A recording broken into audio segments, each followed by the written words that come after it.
আসসালামু আলাইকুম গাইস, কেমন আছেন? আশা করছি সবাই ভালো আছেন। তো গাইস, আমরা আজকে আছি হাটশিঙ্গিমারি সিভিল হসপিটাল যে আছে পানবাড়ি।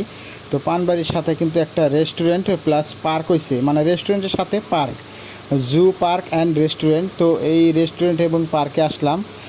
এই রেস্টুরেন্ট এবং এই পার্ক কিন্তু ঈদের আগে আগে খোলা হয়েছে, কুরবানি ঈদের আগে একদিন আগে। তো যারা যারা এখনও আসেন নাই এই পার্কে এবং এই রেস্টুরেন্টে, তো আইসে খাওয়া দাওয়া এবং ঘুরে ফিরে দেখতে পারেন এবং খাওয়াটাও টেস্ট করে দেখতে পারেন। আর খাওয়ার যেগুলা মানে মানুষ আছে খাওয়া বানানি, এই মানুষগুলো কিন্তু অ্যাকচুয়ালি বাইরের বলতে গুয়াহাটির মানুষ, আমাদের খালি ডিস্ট্রিক্টের বাইরের গুয়াহাটির মানুষ। আর খাওয়া দাওয়া একদম স্পেশালি বানানো হয়, আর ঘরগুলো একদম স্পেশাল করে বানাইছে, যে যেরকম আর কি মেঘালয়ের মধ্যে বানায়, তো ওই ধরনের করে ঘরগুলো বানাইছে। তো যারা যারা আর কি টাইম স্পেন্ড করতে চান, তো এই জায়গায় আসেন, আইসে ঘুরতে পারবেন ফ্যামিলি নিয়ে এবং লাভার নিয়ে।